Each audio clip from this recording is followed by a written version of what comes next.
Jump into a snowmobile and catch some awesome trails and over 350 miles of backcountry snowmobiling. No matter how you like your winter sports, Bear Lake is ready, and President's Weekend is the perfect time to celebrate. So pack up the family and play your way. And when you choose President's Day to play in the snow, you'll find family-friendly getaway and lodging deals too. Start at bearlake.org and learn more about President's Day at Bear Lake. bearlake.org. Lodging, activities, family events, even ice fishing. It's winter at its best, all at Bear Lake. Visit bearlake.org for details. bearlake.org. Les Olson IT is now a Rico Graphic Arts and Production Systems dealer. Rico chose Les Olson because of our reputation for superior service and national recognition. Les Olson IT chose Rico Graphics because they're the best value compared to other commercial-grade printers. Rico excels in high volume, high speed, high resolution, and offers an exciting fifth color. Learn more at lesolson.com. Les Olson IT. For the ones who work hard to ensure their crew can always go the extra mile, and the ones who get in early so everyone can go home on time, there's Grainger, offering professional-grade supplies backed by product experts so you can quickly and easily find what you need. Plus, you can count on access to a committed team ready to go the extra mile for you. Call, click Grainger.com, or just stop by. Grainger, for the ones who get it done. Getting your biggest tax refund from Jackson Hewitt can lead to some spirited reactions. Jackson Hewitt! Jackson Hewitt is so sure they'll get you your biggest refund that if they don't, you get your money back plus $100. Jackson Hewitt! Switch to Jackson Hewitt and we'll beat what you paid last year, even if you filed online. Ain't nothing to it. Switch to Jackson Hewitt and pay less for tax prep, guaranteed. Proof of prior year payment required when filing. New clients only at participating locations through April 7th. Terms at jacksonhewitt.com.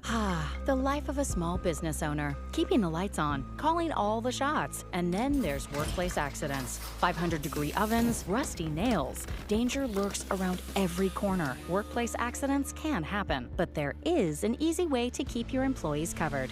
Talk to your agent about workers' comp coverage from Pi, or go to piinsurance.com and get a quote. Safety first, then Pi Insurance. Individual rates, offerings, and savings may vary, subject to policy terms and conditions. Not available in all states and situations.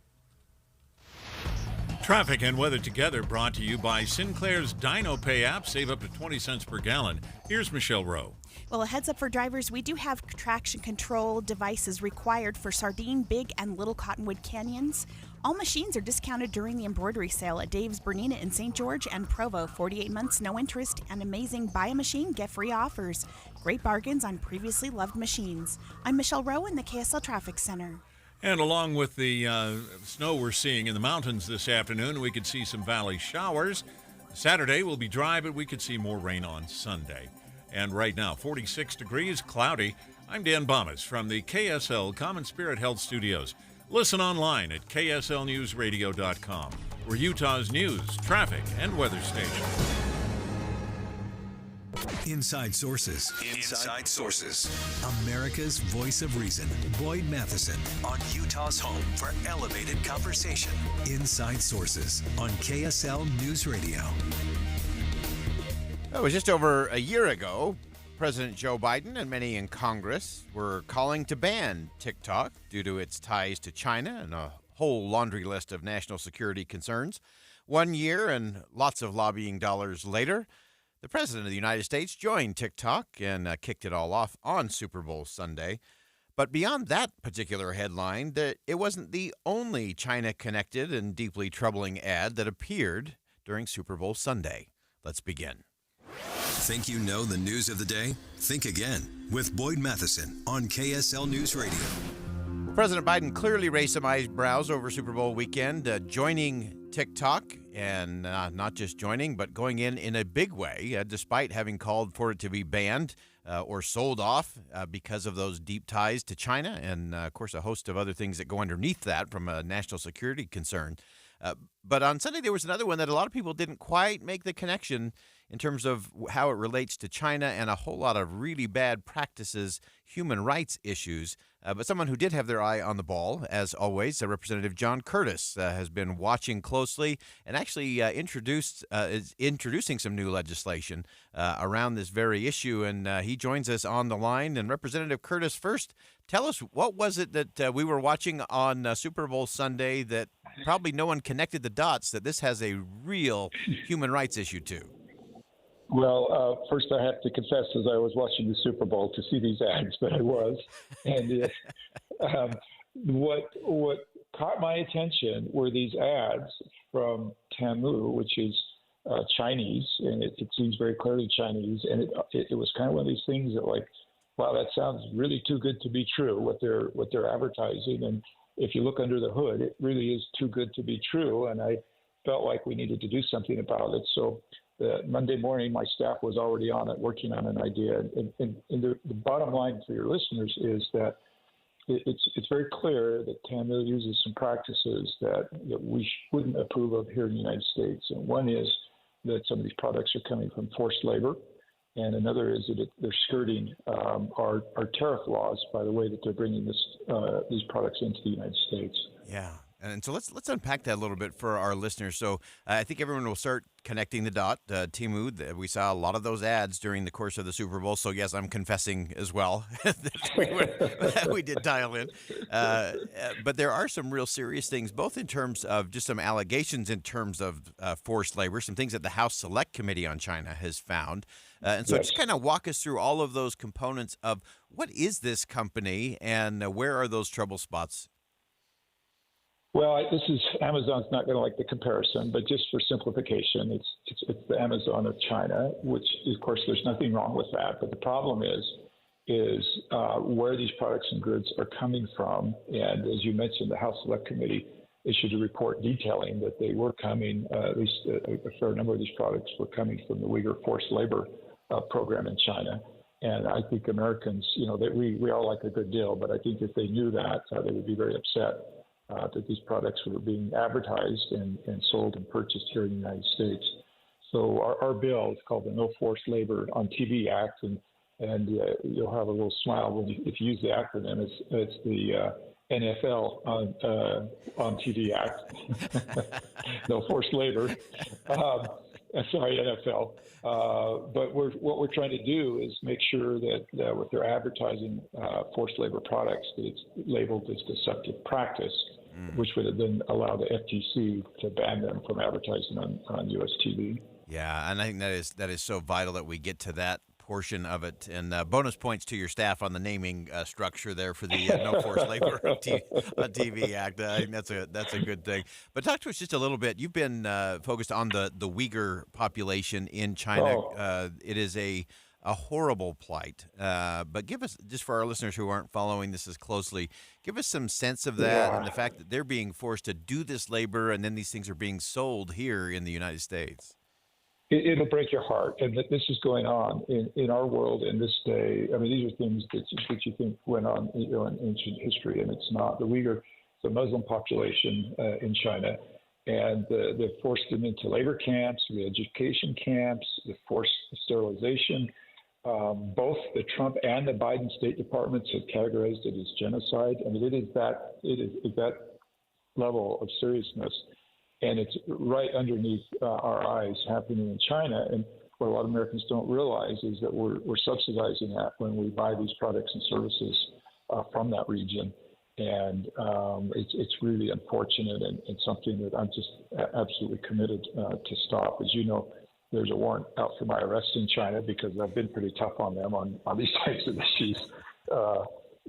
But I wear that as a badge of honor, and I'll just keep after them. And listen, that doesn't mean we don't love the Chinese people, but it's the CCP that we've got a problem with, a dictatorship that is really out of control. Yeah, and I think that's so important for us to recognize that we have so many things that we are blessed with here in this country, religious liberty being one of those first freedoms, those founding freedoms.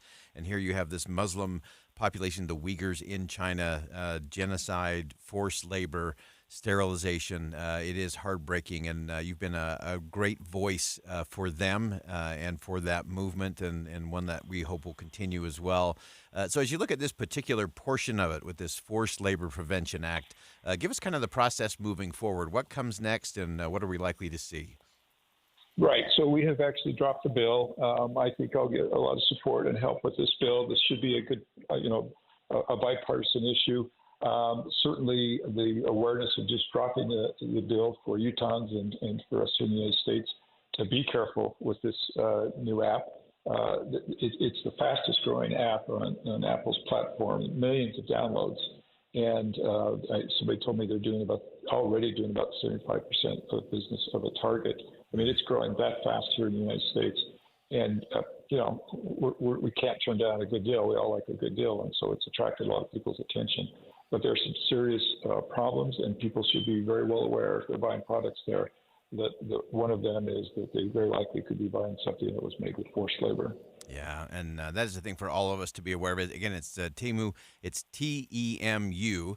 That's the app. And again, it was all over the Super Bowl. And as Representative Curtis said, they are growing very rapidly. And a lot of these products that they're selling, and again, discount. We all love a good discount for sure. But they aren't going through that compliance as it relates to forced labor. And that's where we as consumers have to really look at it and say, okay, is this deal really worth the suffering that people who are being forced to produce these products, is it worth that? I think there's probably some real national security and privacy concerns going on as well with the basis of that to keep in mind as well. Representative John Curtis, this is great work. This is important conversation. Thanks for bringing it to us today. Yep. All right. Thank you. Again, that's Representative John Curtis. This is one of those crucial conversations. It sounds so good. It looked so cute. The music was just bouncing along and nodding along, and everybody went right along with it. But underneath the surface, this is why we do think again, is you got to think again.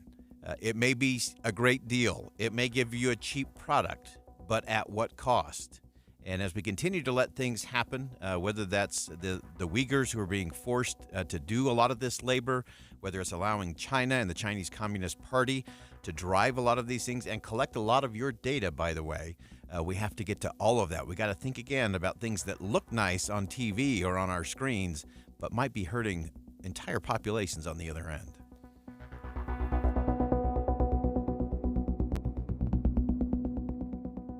Think again on Inside Sources with Boyd Matheson. The nationally ranked Cougars are on a roll. Foose dives low, wait up, and good! Drops it over the 10 for 2. Saturday, it's BYU, Oklahoma State. Khalifa down the lane, still gets there, and lays it up and in! He was coast to coast like buttered toast. Pregame is at 11 and tip-off at 12. Listen Saturday, BYU, Oklahoma State on Utah's legacy home of Big 12 basketball and the BYU Cougars. KSL News Radio. We have some breaking news here at KSL News Radio. We'll toss to Dan Bomas in the newsroom. Dan? And Boyd, what we have is now a decision in the civil fraud trial that former President Trump was facing in New York City, where he'd been accused of inflating the net worth of his business organizations to apply for loans on more favorable terms. We have a report now from ABC News on this decision. This is a special report from ABC News. Trump civil fraud trial ruling. I'm Chuck Sievertson.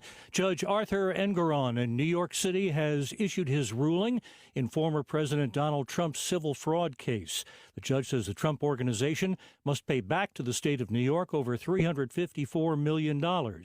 This was the, in effect, penalty phase of the bench trial. There was no jury. The judge weeks ago had already ruled that the Trump Organization had committed fraud in the valuing of real estate properties to pay less taxes and to get more favorable loan rates. Mr. Trump plans to appeal. ABC's John Santucci. It also appears that Donald Trump's two eldest sons, Donald Trump Jr. and Eric Trump, who were running the company while their father was in the White House, both boys, David, on the hook for $4 million apiece. ABC's John Santucci to ABC's David Muir. This is ABC News. And we will have more on this jury decision, or court decision, not a jury, court decision later on today. But again, there has been a decision reached in this civil fraud trial involving former President Donald Trump in New York City. I'm Dan Bomas, KSL News Radio.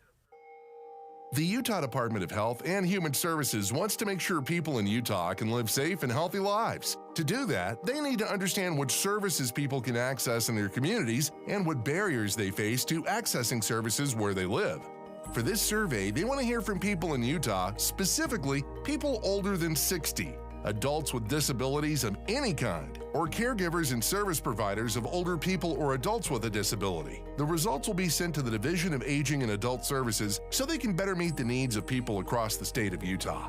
Take this survey at utahcommunitysurvey.com or by calling 800-293-1538, extension 1610.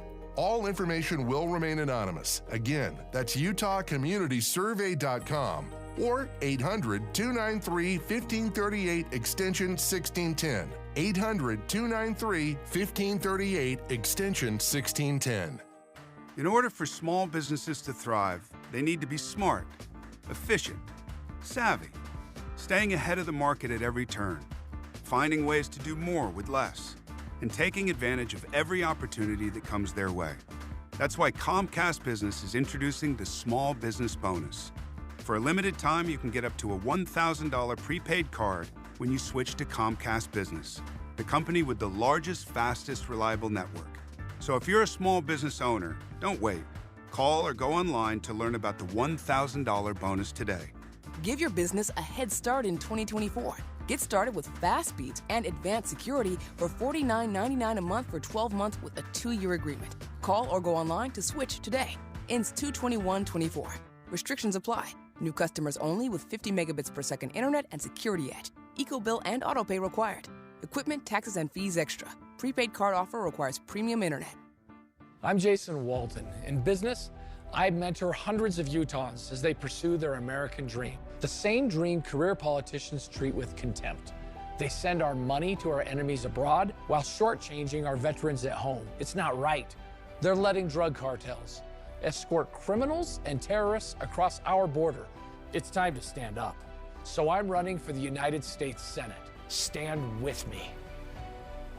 I'm Jason Walton, and I approve this message. Paid for by friends of Jason Walton for Senate. When you hire your local CertaPro painters, you get the power of doing it right. Detailed project proposals, excellent customer service, and trusted professionals who get the job done on time and on budget. The power of experience. We're kings of the scaffolding and pros with the stucco. We've been there, done that.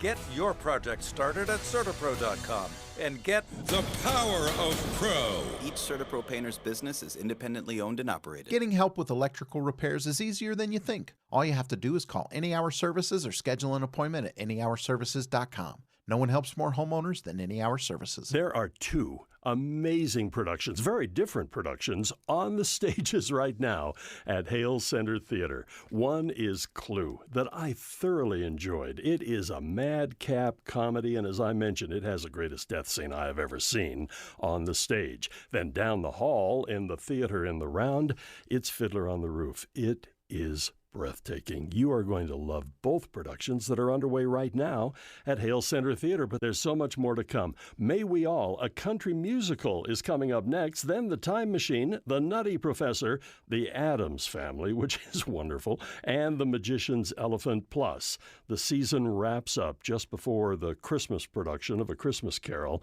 Disney's Beauty and the Beast. Get your tickets now. Go to hct.org. And be sure to pick up gift cards, too. They're perfect just to slip in a thank you card. Go to hct.org. Paid for by government.com. Did you hear? A recent stash of $10 Gold Liberty coins from the 1800s has been found. These gorgeous gold coins are as bright and shiny as the day they were struck in the late 1800s. And less than 50 of these gold coins are available. Coin experts are calling this gold find an incredible opportunity. Call 1-800-473-3993 and you are guaranteed a $10 Gold Liberty coin minted by the U.S. Mint in the 1800s. But with extremely limited availability, you must call now. These Gold Liberty coins from the 1800s are still in uncirculated condition. That is history you can hold in your hand. To learn more, call 1-800-473-3993. Call now and you'll receive a free American Coin Collector's Bonus Package, a $40 value, free with every order. Call 1-800-473-3993 now to secure your $10 Gold Liberty coins dated from the 1800s before they sell out. That's 1-800-473-3993. At Social Security, we are always thinking of ways to save you time and make things easier. That's why we created My Social Security. Opening a My Social Security account gives you secure access to your personal record and interactive tools tailored for you. You can see if you are eligible to receive benefits, view spousal benefit estimates, and compare retirement benefit estimates at different ages or dates when you want to start receiving benefits. Already receiving benefits? Use your account to change your address, set up or change direct deposit, get a proof of income letter, and more. In most states, you can also request a replacement Social Security card. Save time. Go online. Open a My Social Security account at ssa.gov/myaccount. Social Security, securing today and tomorrow. Produced at U.S. taxpayer expense. Hear elevated conversation on crucial issues. Boyd Matheson on Inside Sources. Welcome back to Inside Sources here on KSL News Radio. It's great to be with you today, as always. And as we continue the conversation today, of course, we just spoke with Representative John Curtis about some of the things happening during the Super Bowl, some of those ads that were directly connected to Chinese companies, whether it was TikTok or Temu. And those that have a lot of big challenges. There was another ad that appeared during the Super Bowl that sparked some interest around political families. There was the ad from a PAC supporting Robert F. Kennedy Jr., and it did cause some drama online and in the social circles for the Kennedy clan. And someone who took a look at that, as well as some other famous families who got into a few fights over politics. And join us on the line, Peter Schaefer, intern at Politico magazine. And Peter, welcome to the show. Yeah, thanks for having me on, Boyd. We always love looking at the historics of this. So for our listeners who weren't, maybe they were over at the guacamole dip during the particular commercial, because there was only one. It was only 30 seconds. But give them an outline of what that was and why it caused such a stir in Camelot. Yeah, it kind of came out of nowhere. A lot of people weren't expecting the ad. It was a 30-second spot that was pretty much a replica of a 1960 ad for John F. Kennedy, with just different images for Robert F. Kennedy, who's running, just images of him. And yeah, there was a bit of a surprise from the Kennedy family. A lot of folks have not been supportive of his candidacy or his campaign for some of his positions on vaccines, but also worries that he could be a spoiler in the presidential election for Biden or whoever the Democratic nominee ends up being. Yeah, and then we're going to take a look at that coming up at 1:50, talking about who that plays to, some of these independent bids, what will or won't happen there. And so it's always interesting to see how political families work through these kinds of things, and you have the next generations that move on. And one of the things that I love, Peter, you got into some of the historics of it, and I love that you started with Benjamin Franklin and his son William, and how they sort of had a divergent path there when it comes to politics. Describe that for us. Yeah, I mean, this really goes all the way back. Family feuds, really, you can see them throughout American history. The one with Franklin's really fun. It was fun to do some research on that. Benjamin Franklin's son, William Franklin, was really following in his father's footsteps, became a printer, and then later the royal governor of New Jersey in the years before the American Revolution. But then they really went different ways. Benjamin Franklin, of course, became a revolutionary, and he tried to persuade his son, William, to join the Continental Army under George Washington in 1775, but he refused. Eventually, he was found spoiling some of the colonists' plans with some letters. He was tossed in solitary confinement, had to flee in exile to England. Father and son never reconciled. And I really like looking through some of the letters here. Benjamin wrote to Franklin at the very end of his life, "Nothing has ever hurt me so much and affected me with such keen sensations as to find myself deserted in my old age by my only son." Really shows you how deep some of these political feuds can go. Yeah, it's amazing how the politics can get in there. You also explored another interesting one in terms of family, and that was the Roosevelts. Of course, Presidents Teddy and Franklin were definitely not on the same page when it came to the politics. Yeah, that's for sure. It was interesting doing some research on that because even though they were on different sides of the spectrum politically, they actually had a pretty good relationship. It was more so their cousins that had the real beef. That would be Alice Roosevelt on the Republican side and Eleanor Roosevelt, of course, the First Lady on the Democratic side. Some of the things that Alice said about Eleanor, she'd impersonate Eleanor by tucking her chin, sticking out her teeth, and braying. That's how bad blood had gotten between them. Always interesting to see all of that, and they always say, the politics and the family blood. Which one is more thick? I think is often the question in the end in some of these political families. Anything surprise you as you were kind of digging through these? And you went through a whole host of them, from the Trumps to the Romneys to the Kennedys to the Cheneys, and a host of others in between. Anything stand out to you, or a nice lesson learned from those? I guess it's nice to sometimes see when families are able to get back together, even after bad blood happens. The Cheneys are a good example there. In 2014, Liz Cheney was running for U.S. Senate in Wyoming. She came out in opposition to gay marriage at the time, even though her sister had recently married. She lost that campaign pretty badly. And it wasn't until 2021, years later, that they were able to really reconcile after that. It's nice to see those examples. Another example, actually, that wasn't included in this story, but was the McCains. They, too, had some differences, but were able to reconcile. It's something we see less and less of in American politics nowadays, I think. Yeah. So always good when families are able to reconcile over some of those differences. Yeah, always good when we come back. We need a big dose of that. We need more coming back to that. A lot of families have stopped talking because of politics over the last 8 years, and I think it's something we all got to learn to set aside and to go back to what actually matters the most, and it is beginning there in the principles of family.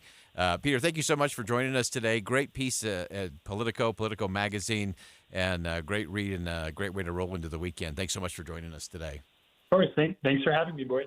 All right, again, that's Peter Schaefer from Politico Magazine, and he just did a really nice job of articulating some of the different family feuds that began over politics, all the way back to Benjamin Franklin and his son William, through the Roosevelts, Kennedys that we're seeing play out a little bit today. And it's always interesting to see how that goes, and those challenges are real. But the thing that's most important for all of us to remember is politics is downstream. It is downstream from culture. It's definitely downstream from community, and it's especially downstream from family. And we all just need to make sure we keep it there. All right, we'll step aside for some bottom of the hour news. Don't go anywhere. More Inside Sources coming up next. Stick around.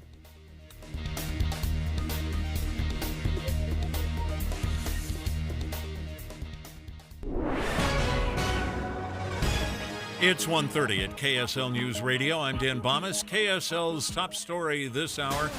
And we have breaking news. A judge in New York City has found former President Trump liable in a civil fraud case. The penalties in the case could add up to $350 million. The case centered on whether Trump and his New York-based businesses inflated the value of their assets to apply for loans on more favorable terms.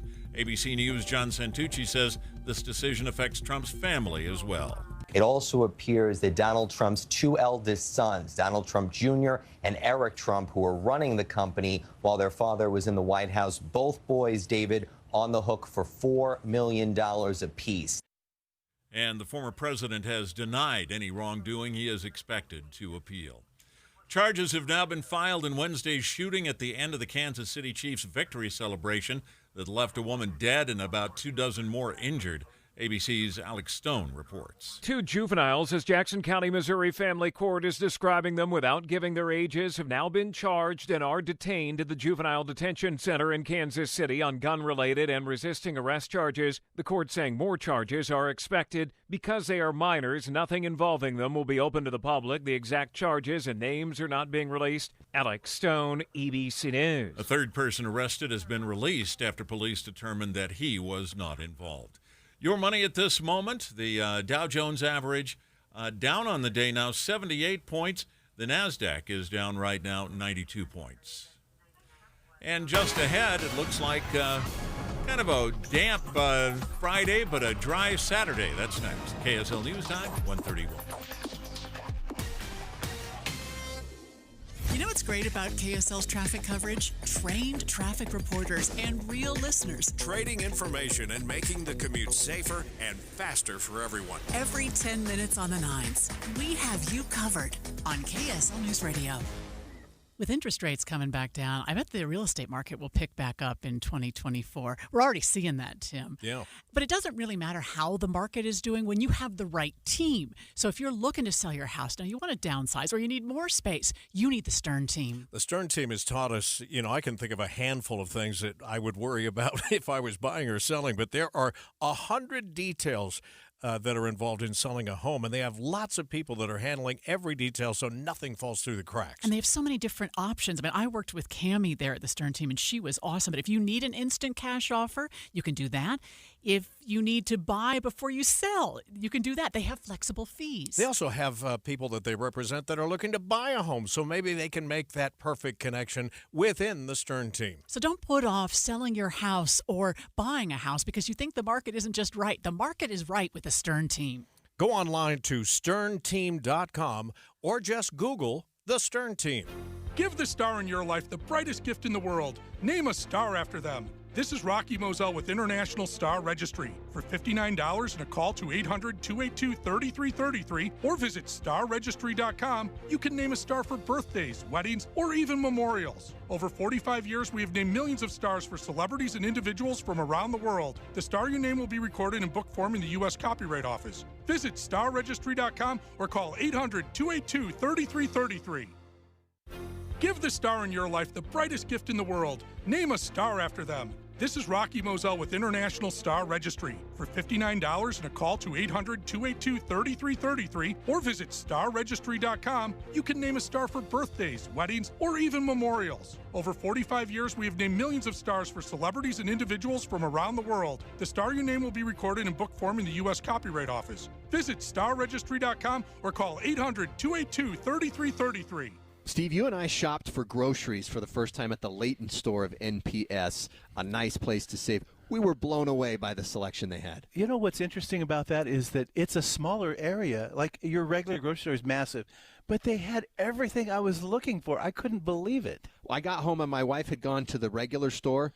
And I was like, hon, why didn't you tell me? I looked at these things at a way better price than what you paid at the grocery store. Because NPS is all about buying merchandise that other people have rejected because they were late or whatever, and they get rock-bottom prices on containers full of merchandise. They don't even always know what's in the containers. They have no clue. It's Christmas every day for them, so everything is 30 to 70% below retail. What are we waiting for? Exactly. They got 4 locations, 1150 North Main in Layton, 475 North State in Orem, and 2 stores in industrial and a grocery retail side at 1600 Empire Road in Salt Lake City. Check out one of their locations. NPS, a nice place to save. Traffic and weather together, brought to you by Sinclair's DinoPay app. Save up to 20 cents per gallon. And here's Michelle Rowe. Well, we have snow falling in Riverdale. You're going to see delays southbound I-15 from 31st Street in Ogden down to Riverdale Road. And then we do have snow, or traffic restrictions, I should say, up Big and Little Cottonwood Canyons. Need a perfect event venue? This is the place. This is the place, Heritage Park, ideal for weddings, events, featuring 11 venues, beautiful grounds, affordability for any celebration. Call or visit thisistheplace.org. I'm Michelle Rowe in the KSL Traffic Center. And we could see some valley showers this afternoon with heavier snow in the mountains. Saturday will be dry, but we could see more rain on Sunday. And right now, we're at 47 degrees. It's mostly cloudy. I'm Dan Bomas from the KSL Common Spirit Health Studios. Listen online at kslnewsradio.com. We're Utah's news, traffic, and weather station. Inside Sources. Inside Sources. America's voice of reason. Boyd Matheson on Utah's home for elevated conversation. Inside Sources on KSL News Radio. Well, when Congress passes a law or the Supreme Court makes a ruling on a case, one of the most important concepts that everybody should keep in mind is clarity. Because, as we always say, the words have meaning and the meaning matters. And when the wording's unclear or vague, it often leaves room to have confusion and all kinds of misconduct. One legal concept that can apply this to specifically is this idea of qualified immunity. It's a term that we often hear as it relates to police officers, but it can actually apply to a wide range of government officials. So we want to dig into this whole idea of qualified immunity. What is it? Where does it apply? How does it create confusion rather than clarity? And how does it hurt all of us? What needs to change? What do we need to know? We always turn to our friends at Reason, Reason.com. Jacob Sullum is senior editor at Reason, nationally syndicated columnist, award-winning journalist. He's covered everything from drug policy, public health, gun control, civil liberties, and criminal justice for more than 3 decades, and has a great piece at Reason.com. And Jacob, welcome to the show. Thank you. Let's start with this whole concept. I think most of us, we hear that qualified immunity, and it's usually relating to some police brutality case or something. Just kind of unpack that a little bit for our listeners as a baseline. Sure. Well, there's a federal statute that allows people to sue state or local officials when they violate their constitutional rights. That statute does not say anything about qualified immunity, but the Supreme Court several decades ago decided to impose that limitation on lawsuits under that statute. And what that doctrine says is that a claim cannot proceed. In other words, you can't even sue anybody unless the conduct that you allege violated clearly established law. And it's, you spoke of clarity. It's not clear what that means. In many circuits, it is interpreted to mean that unless a government official has previously been found to have violated someone's constitutional rights in a situation that's almost exactly like the one that prompted the new lawsuit, you can't proceed with the case. So that creates a big barrier for people, including people who have legitimate complaints about how they were treated by police officers or other government officials. So there's been a renewed movement recently, in recent years, to either get rid of qualified immunity entirely, which Congress could do or the Supreme Court could do, or at least to modify it. And in that debate, conservatives tend to be leery of the idea because what they imagine is a scenario where police officers are just trying to do their jobs in good faith, and they will be accused, often frivolously, of using excessive force. And the fear of that kind of litigation, according to conservatives, is that stops the cops from doing their jobs the way they should. They're afraid to get involved because they worry about lawsuits. There are lots of reasons to be skeptical of that idea. This is an idea that's been promoted by Donald Trump. One is that qualified immunity, that it's quite hard, in fact, to sue police officers. Not even successfully. We're talking about sue them at all to be able to even make the claim. And secondly, that even if plaintiffs manage to overcome that obstacle, police officers already are routinely indemnified against damages, meaning their employers pick up the tab. But another aspect of that sort of conventional conservative narrative is that these cases are mainly about police officers accused of brutality, accused of using excessive force. And the study that came out from the Institute of Justice last week challenges that notion. And they analyzed thousands of cases where people appealed to circuit courts, challenging rulings on qualified immunity. And they asked, what were the facts of these cases? What did they involve? And although police officers were the most common kinds of defendants, about half of the cases involved other sorts of government officials. So not just police officers. And the situation where a police officer is accused of using excessive force accounted for less than a quarter of these cases. So what are the other cases? The other cases often involve the sorts of government officials that conservatives tend to be skeptical of, to worry about. So not just the cops whom they tend to reflexively back, but you're talking about mayors, city managers, school officials, state university officials, government employed social workers. There's always been sort of this contradiction among conservatives where they tend to be skeptical of government power. They tend to be worried that government officials will misuse their power, except when it comes to the police. Which I have always, that contradiction has always troubled me, because those are government employees too. And if you think the government is prone to abuse, there's no reason to think that police officers are uniquely immune from that danger. Right. But the other aspect to this is that the vast majority of the cases did not involve claims of excessive force, and a lot of them involved First Amendment claims. And some of those First Amendment claims, some of those cases did involve police officers, but we're talking about things like people who say something on social media, and because it irritates either local police or other local officials, they get arrested on trumped-up charges, and so they file a lawsuit.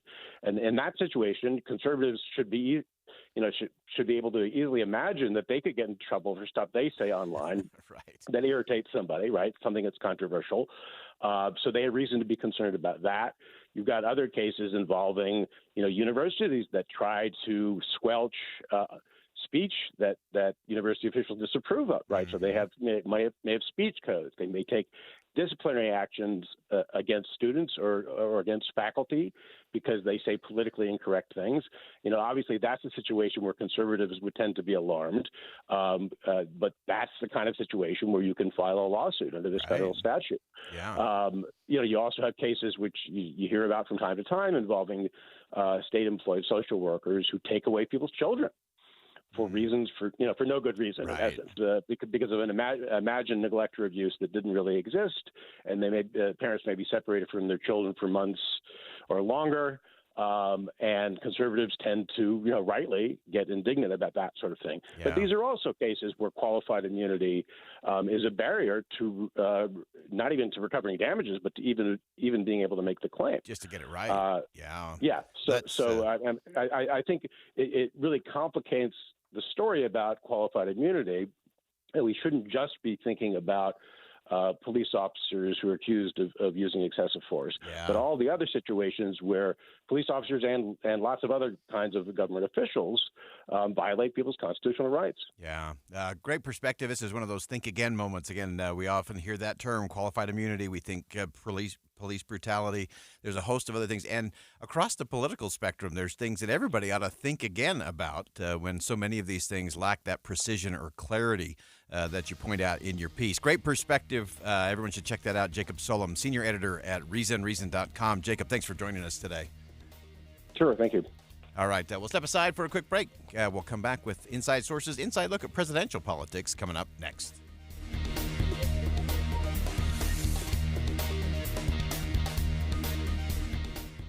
Artificial intelligence is far from science fiction. Cybercrime experts are sounding the alarm about artificial intelligence and may be coming to your child's school. The Jordan School District is partnering with a company called School AI to bring learning to a whole new level. Teachers are using it to save a bunch of time when it comes to doing tedious administrative tasks. 20,000 teachers nationwide have already adopted AI. From politics to money to technology, trust Tim and Amanda. Weekdays 5 to 9.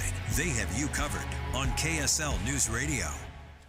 I think all of us get a little tired of everything being so impersonal these days. It's one of the things that I love about Hercules First Federal Credit Union. It's all about community and connection. I was actually in their office yesterday in Taylorsville, and it's such an interesting feel there to go in and recognize, wow, this is someone that's about growing stronger together, someone who's really interested in my financial needs, and they have all kinds of things that they can help you with, everything from a mortgage to your banking to your savings and everything in between. They'll create a stress-free environment for you. You'll feel like you're part of the family, and it's not just about a transaction. It's about a relationship and education to make sure you're growing stronger in your financial future as well. When it comes to our friends at Hercules First Federal Credit Union, you can find their locations in Taylorsville, Harriman, Riverton, and Salt Lake City. Or as always, you can just find them online at HerculesCU.com. That's HerculesCU.com. I just elevated my checking account with Utah Community Credit Union. Tim, I'm so blown away at what I get with my elevated checking account at UCCU. I get so many benefits. I get cell phone protection and roadside assistance. The one that blows me away the most is telehealth. I actually get zero copay telehealth with my checking account from UCCU. Did you know you also get a 0.25% loan discount? It's one of the many things. And if you like to travel or you're on the road quite a bit, a free ATM nationwide, 30,000 ATM locations that you can use while you're out. Utah basketball star Walker Kessler and Utah Community Credit Union have come together to announce this brand new elevated checking account with more benefits, more savings, more online protections than ever before. Yeah, there's even something for dark web monitoring, which I have never heard of before, but you can find out more by just going to uccu.com. And open an elevated checking account online or stop by any branch. UCCU, you're going to love where you bank. KSL offers the best daily newsletter in the state. It's the 3 things you need to know. Every weekday, we deliver quality and relevant content to your inbox. No ads, no spam, just the 3 things you need to know to be informed about the world around you. Subscribe today. Visit KSLNewsRadio.com or text the word inbox to 57500. That's inbox to 57500. IVC is celebrating 20 years providing quality service in Utah. You've probably heard their saying by now, life starts when the pain stops. IVC is the most trusted interventional and vein center in the state, and they've been voted Best of Utah Valley 10 years running. The 7 physicians at IVC provide state-of-the-art, comprehensive vein care with many years of experience. The team at IVC takes the time to get to know you and your veins so you're comfortable with the right diagnosis and the right treatment. Patients are like family at IVC. You've also heard many radio ads over the years with real people describing how IVC has dramatically improved their quality of life by eliminating the pain and discomfort caused by varicose veins. Well, what are you waiting for? Don't let vein disease slow you down even one more day, because life starts when the pain stops. Visit iVein.com today to set up a free screening. That's iVein.com. I'm Jason Walton. In business, I mentor hundreds of Utahns as they pursue their American dream. The same dream career politicians treat with contempt. They send our money to our enemies abroad while shortchanging our veterans at home. It's not right. They're letting drug cartels escort criminals and terrorists across our border. It's time to stand up. So I'm running for the United States Senate. Stand with me. I'm Jason Walton, and I approve this message. Paid for by friends of Jason Walton for Senate. You know that feeling? You flush the toilet and it goes down okay, but you feel like it used to really whoosh when it went down, and now it's more of a gurgle than a whoosh, and that's probably okay, but what if that gurgle instead of a whoosh means there's actually a bigger problem down there? Whipple that away. Making gurgly drains whoosh again is my job. Make your problem my problem. Whipple Service Champions. We can solve your sewer problems in just one day. Visit whipplethataway.com. It's time for the Sportsman's Vacation and RV Show, February 16th through the 19th at the Mountain America Expo. Save $2 at utahRVshow.com. With the 3 things you need to know this hour, I'm Dan Bomas. First, a court in New York City is ordering former President Trump's company to pay as much as $350 million in a civil fraud lawsuit. Second, a state legislator wants to ban indecent or racist messages on personalized license plates. And third, 2 juveniles arrested in the shooting that followed the Kansas City Super Bowl parade are now facing criminal charges. Right now, 47 degrees, mostly cloudy in Salt Lake City. Back to Inside Sources on KSL News Radio. Inside Sources, an inside look at 2024 presidential politics. Welcome to our weekly segment here on Inside Sources, where we give you an in-depth inside look at presidential politics ahead of the 2024 election coming first Tuesday of November. A lot of things being shaken up, even just within the last 6 hours. We've had a few little shakeups, things that might impact what happens on the first Tuesday of November when it comes to presidential politics. First, a little bit of a shakeup in the No Labels movement. Shifted away from what they were anticipating, I think. You had Joe Manchin from West Virginia saying that he will not run for president as an independent or as part of the No Labels ticket. They're still debating on that. We'll come back to that in a second. Of course, the president gave some remarks following the death of Russian political activist Alexei Navalny, and we'll break that down in great detail coming up at the top of the hour at 2:05, so stick around for that conversation. Nikki Haley's been hard-charging on the campaign trail, crisscrossing her home state of South Carolina, hoping to close and narrow the distance between her and former President Trump. And, of course, as Dan Bomas just broke the news for us, that the former president has been fined $354 million in a civil case in New York, also barred from doing business in New York for the next 3 years. Also, his son, Don Jr. and Eric, each ordered to pay $4 million each. So some very interesting things happening on all fronts when it comes to presidential politics. But I actually want to start with Joe Manchin. Of course, he's been rumored, he's been teasing and toying with the idea of a potential third-party run, most likely under the No Labels banner. In fact, we talked yesterday. He's been doing this listening tour across the country. He was in Cleveland, Ohio yesterday, and actually gave some really great insight, I think, in terms of what we should be thinking about and talking about when it comes to presidential politics. So yesterday, he said one of the things that he's learning on this listening tour is that things are a little different than we think they are, and people are pretty tired of it. Take a listen. We've been going around listening, finding out why Americans seem to be so mad at each other or why they think they're so divided, because I'm going to tell you something, you're not. Washington's making you pick a side.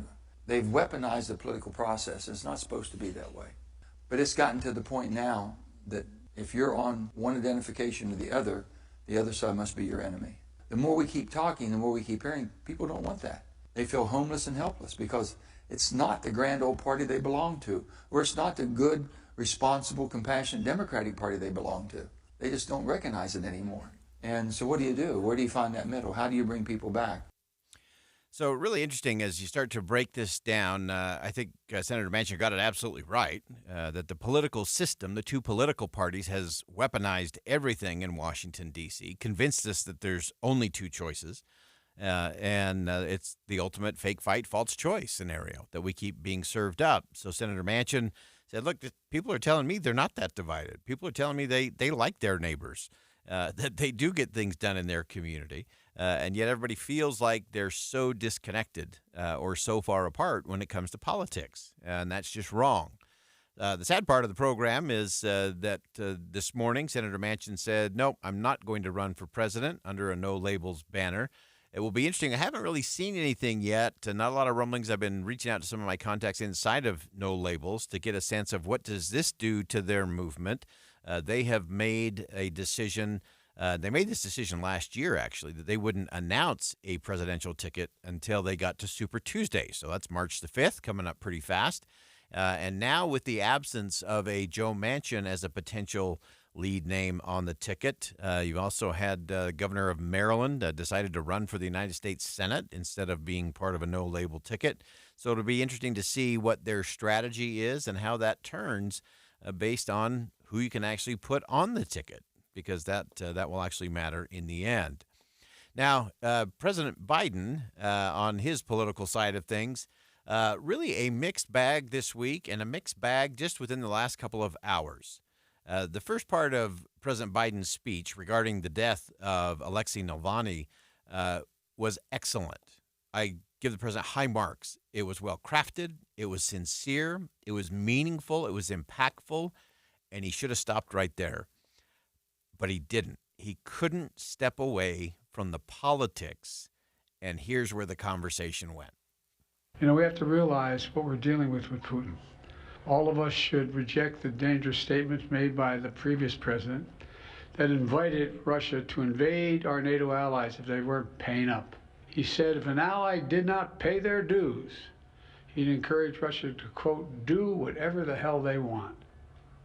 I guess I should clear my mind here a little bit and not say what I'm really thinking, but let me be clear. This is an outrageous thing for a president to say. I can't fathom. As long as I'm president, America stands by our sacred commitment to our NATO allies. All right, since this is the political portion of this conversation, the president completely whiffed right there. And just so we all know, if you ever have the thought in your head, I should clear my head about this and not say something, stop. Don't say it. The president should have just stopped. He was talking about the death of Alexei Navalny, the impact that has on people inside of Russia, our allies all over the world, a life that was lost, a husband that was taken, a father, a great patriot to the Russian people, not the Russian government, someone who was a champion of freedom. And now we got to turn it into our own political weapon? That's wrong. The president shouldn't have gone there. And we'll go back to the praiseworthy portions of his speech from this morning coming up at 2:05, so stick around for that. I think that was a big whiff for the president. He's got to learn to just step away and just stop. It doesn't have to always be about the former president and his opponents in the other political party. That's a big whiff. That's not leadership. And the president's team, that's bad staffing. You don't let the boss do that. That's just really poor form. All right, let's continue on the campaign trail. In an interview this week with Today, Nikki Haley contrasted herself with both President Biden and former President Trump. Here's how she laid it out. I mean, you look at the situation we have now, you got to be honest. You've got Joe Biden where the special counsel said he was diminished, and he's not the Joe Biden he was 2 years ago. You've got a Donald Trump who's unhinged, and he's more unhinged than he ever was. And why are we settling for that when the country is in disarray and the world is on fire? Why are we saying that's our choice? You've got a lot of good Americans who say this is very wrong. They're tired of D.C. not getting anything done. They're tired of the fact that they have two older men who are focused on themselves running for office, and they're tired of the anger and the division. So Nikki Haley, I think that was one of her more effective laying out of, look, this is why both the current president and the former president aren't in the right space. She's really been doubling down on that and linking the two presidents together in terms of failed efforts. She's also been going much more strongly after the former president in terms of failed policy. Here's how she described that. Trump loses the court case on immunity. They lose the bill on Mayorkas. They lose the bill on Israel. And you have the RNC chair lose her job. That's all losing because Trump had his fingerprints on all of it. He lost in 2018. He lost in 2020. He lost in 2022. How many more times do we have to lose before we realize that he's actually the problem? So that's Nikki Haley making her case. Again, she's trying to make up ground in South Carolina. She needs at least to close the gap there in order to make it really interesting going into Super Tuesday coming up on March the 5th, where I think everything will become very clear on both sides of the aisle in terms of what 2024 is actually going to look like. The one thing that I think we all have to make sure we step back on as we look at all the politics of this is those from the Democratic Party and those from the Republican Party just want this to be the same choice as always, either or, good, evil. That's how they're going to break it down. And they'll say if Robert F. Kennedy Jr. is running, that's going to steal. If anyone says they're stealing votes from Joe Biden, then that's bad, or that Joe Manchin would steal votes from former President Trump. There's no stealing of those votes. That's what a choice actually looks like. And it's up to all of us as voters, if we really want a choice, to actually make a choice. And if you choose one or the other, that's fine. But there should be a third choice as well. And we'll continue to have that conversation here on Inside Sources. That wraps it up for hour number one. We'll step aside for some top-of-the-hour news. But don't go anywhere. We're going to do a deep dive into the life and legacy of Alexei Navalny and what he means to the world coming up next on Inside Sources. Stick around.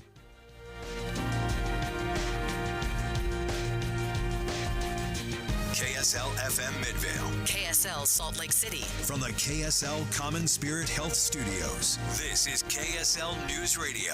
Utah's news, traffic, and weather station.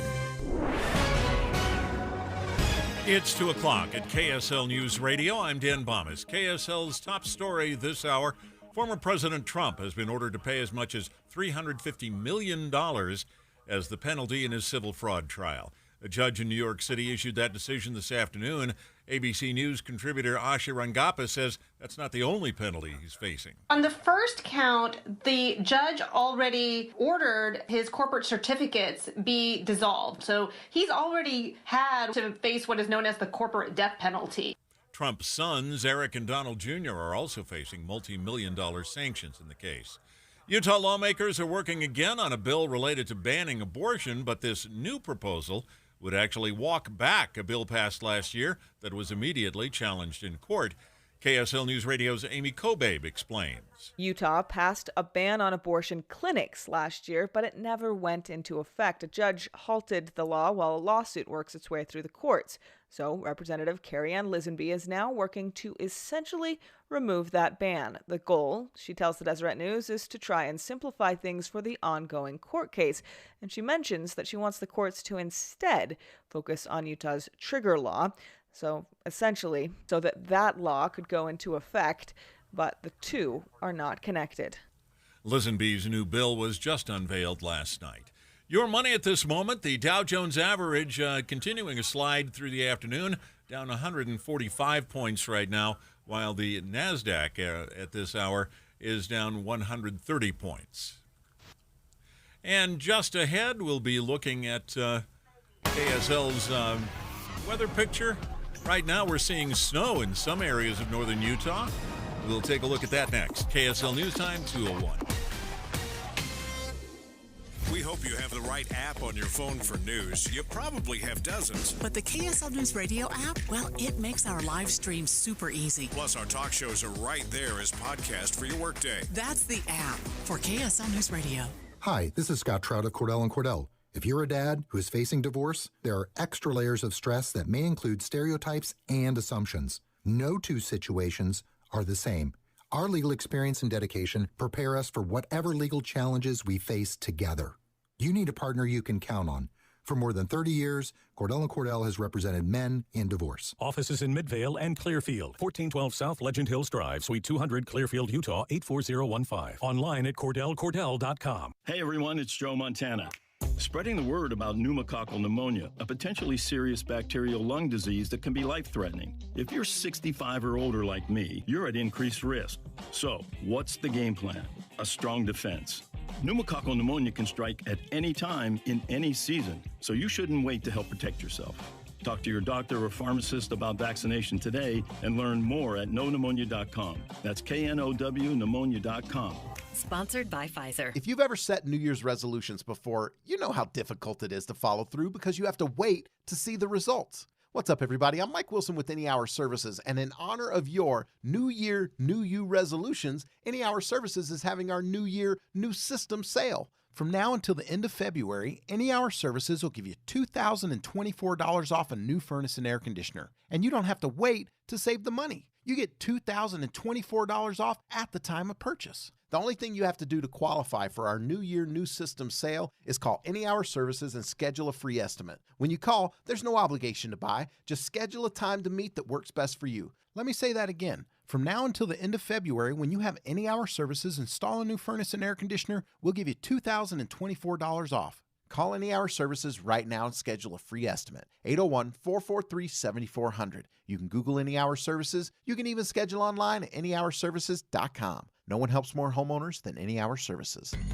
Alpine Home Medical, we bring wellness home. Do you ever feel like getting your supplies for your CPAP is just a huge headache? Hi, I'm Jay Broadbent with Alpine Home Medical. We'll say goodbye to the hassle and hello to a stress-free life with our CPAP resupply service. Signing up is a breeze. Just place a call, choose your products, and leave the insurance billing and shipping to us. Our discreet packaging prioritizes your privacy, and we always ensure an on-time delivery. No more trips to the store or worrying about running out of important supplies. We get how crucial your CPAP therapy is, so don't let the stress of keeping up with it affect your sleep and health. Join Alpine Resupply today and enjoy a tranquil night's sleep with all your CPAP essentials. Visit us at alpinehomemedical.com. Alpine Home Medical, we bring wellness home. That's alpinehomemedical.com. Traffic and weather together, brought to you by Sinclair's DinoPay app. Save up to 20 cents per gallon. Here's Michelle Rowe. Well, we have a new crash on Riverdale Road at 300 West. Also, southbound I-15 delays. This is going from 31st Street in Ogden down to Riverdale Road. Attention pet parents tired of being a doorman for your furry friends? Say hello to Utah's own Pet Door Products. Your ticket to convenience and freedom. Visit PetDoorProducts.com. That's PetDoorProducts.com. I'm Michelle Rowe in the KSL Traffic Center. And our KSL weather, some valley showers this afternoon, heavier snow in the mountains. Saturday, though, will be dry. We could see some more rain on Sunday. 48 degrees and cloudy with some light rain here and there. Right now, again, 48 degrees. I'm Dan Bomas from the KSL Common Spirit Health Studios. Listen online at kslnewsradio.com for Utah's news, traffic, and weather station. Inside Sources. Inside Sources. America's voice of reason. Boyd Matheson on Utah's home for elevated conversation. Inside Sources on KSL News Radio. Well, today we heard the devastating news that Russian political activist and lawyer Alexei Navalny has died at the age of 47. 47 years of age. He was in a Russian prison serving a 29-year sentence. If you're unfamiliar with the name Alexei Navalny, he was the most formidable opposition challenger that Vladimir Putin faced inside of Russia. He fought to expose the lies, the corruption, the violence, and abuse that runs deep and central to Vladimir Putin's regime. He survived an assassination attempt by Vladimir Putin in 2020 by poisoning, and then returned to Russia. Returned, imagine that, to carry on his work. I think his story deserves to be heard by everyone and deserves a much deeper dive. So let's begin. Think you know the news of the day? Think again with Boyd Matheson on KSL News Radio. Well, as we took in the news this morning that Alexei Navalny, at the age of 47, died in a Russian prison overnight. To me, that's one devastating news. It's not good for the freedom and liberty of those inside of Russia.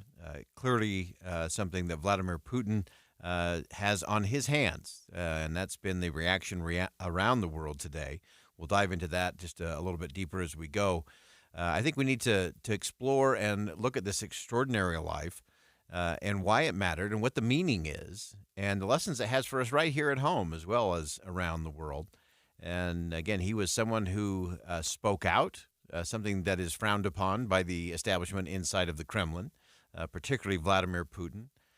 He fought for years to expose the lies, the corruption, the violence, the abuse that is, again, just part and parcel to the Vladimir Putin regime, and faced all kinds of opposition. Of course, he was poisoned at one point in 2020, later returned to Russia, kept going in the work, and repeatedly arrested, ultimately sentenced to 29 years in some pretty hard places inside of Russia. And so I want to dig into it just a little bit so we can kind of broaden your understanding of who he was and what he did and why it really matters. And I actually want to go back to an interview that Alexei Navalny did with CNN's Christiane Amanpour back in 2020. So this was after he had been poisoned, nearly lost his life. He had recovered and then announced that he was going back into Russia. He told Christiane Amanpour why he wanted to return to Russia after being poisoned by the leaders in the government. Well, I don't think that I can have such a privilege being safe in Russia, but I have to go back because I don't want these, groups of killers exist in Russia. I don't want Putin be ruling of Russia. I don't want him being president. I don't want him being Tsar of Russia because, well, he's killing people. He's the reason why the whole country is degrading. He's the reason why people are so poor. We have 25 million people living below the poverty line, and the whole degradation of system, fortunately for me, including system of assassination of people, he's the reason of that, and I want to go back and try to change it. So that was Alexei Navalny in 2020 giving his reasons why he would go back to Russia, even though he said, I know I won't be safe, but I have to go back. People are suffering. The corruption is so deep. Assassinations for anyone who speaks out against Vladimir Putin has to be exposed. In an amazing documentary called Navalny, released in 2022, the filmmakers actually asked Alexei what his message was to the Russian people and what it would be if the government actually decided to kill him. His final message was succinct and important. My message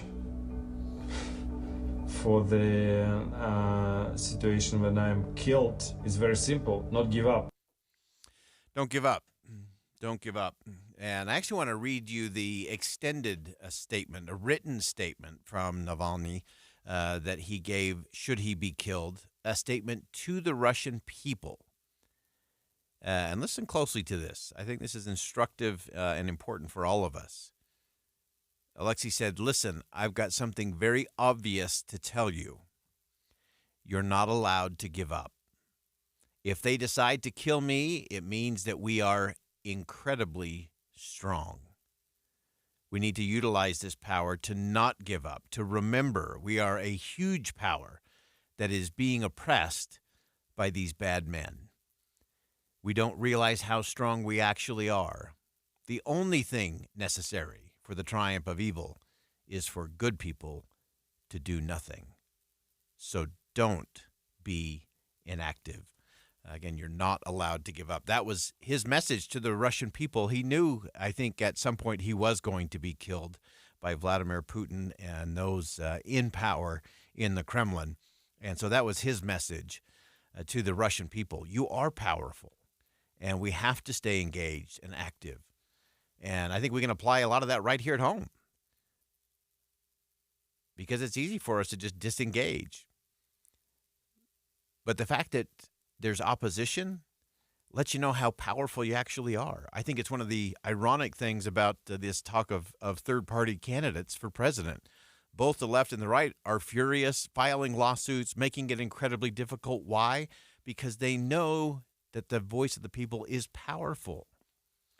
Alexei Navalny understood that, and he was encouraging his countrymen inside of Russia to recognize how powerful they are and to not give up.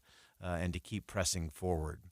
Now, of course, there was a gathering in Germany going on over the weekend. European leaders are in Munich for the International Security Conference.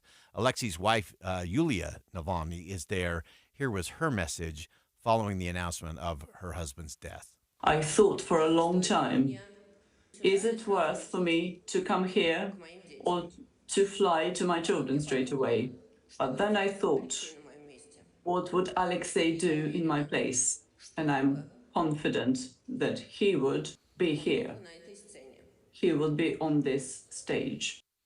Yulia Navalny went on to call upon the world community to unite against Vladimir Putin and his oppressive regime. I would like to call upon the global community, everyone in this room, people around the world, so that we would unite together and overcome that evil, overcome the terrible regime that is currently in Russia.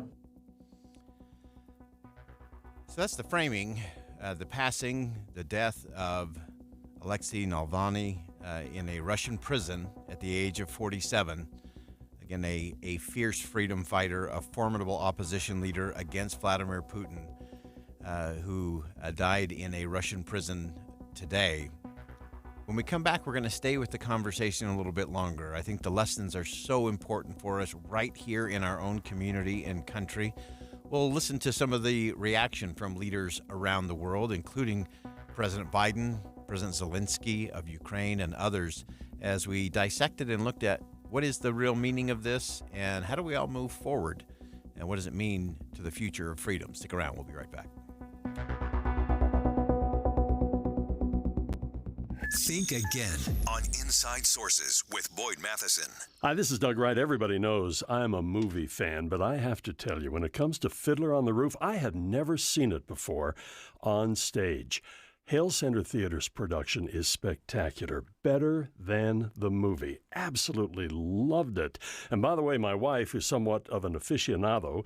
She starred as Seidel in her performing arts college production of Fiddler on the Roof. She said, this is spectacular. You're going to love the choreography, and the staging is remarkable, and the tunes, the music is just overwhelming. It's wonderful. Plus, I've got to talk about one scene in particular. This is where Tevye brings back Grandma to convince the wife that Seidel shouldn't marry the guy she's going to marry.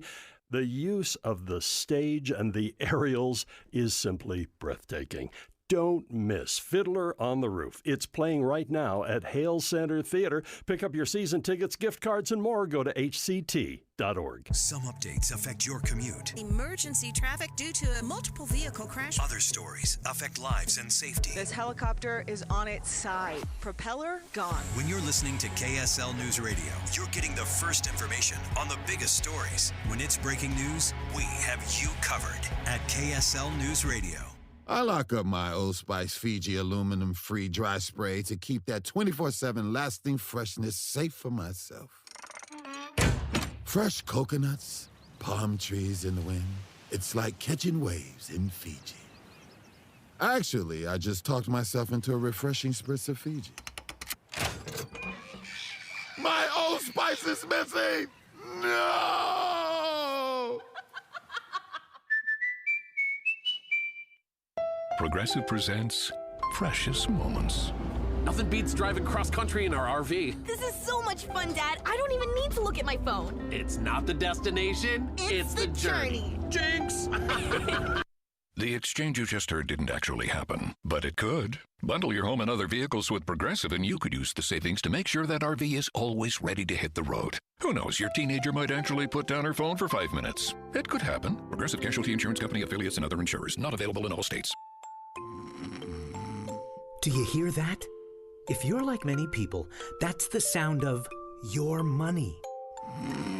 Just lying there in a checking or savings account doing nothing when it could be out there earning more money for you. But at America First Credit Union, we can give your money a wake-up call. What? What's that? Rise and shine, Bucky. We can get your money working in a high-yield certificate account, earning you a much better return than traditional checking and savings. Up and at 'em, buddy. We gotta go. Huh? Where are we going? To America First. You'll love it there. They're gonna help you do so much awesome stuff. All right, I'm coming. So get your money working with a high-yield certificate from America First. Head to americafirst.com today to check out the latest amazing rates. Subject to membership, eligibility, terms, conditions, and change. Federally insured by NCUA. I'm Jason Walton. In business, I mentor hundreds of Utahns as they pursue their American dream. The same dream career politicians treat with contempt. They send our money to our enemies abroad while shortchanging our veterans at home. It's not right. They're letting drug cartels escort criminals and terrorists across our border. It's time to stand up. So I'm running for the United States Senate. Stand with me. I'm Jason Walton, and I approve this message. Paid for by friends of Jason Walton for Senate. Here's to everyone who was made to shine from Shane Company. To wearing your lucky gold chain to the game, to receiving your first communion in your new pearls. Here's to getting down on one knee, to recommitting to forever, to saying yes to something sparkly just for you, just because. Here's to your first set of diamond studs, to the family heirloom you'll never take off. Here's to lighting up the room like only you can. Shane Company, fine jewelry since 1929. It's time for the Sportsman's Vacation and RV Show, February 16th through the 19th at the Mountain America Expo. Save $2 at UtahRVShow.com.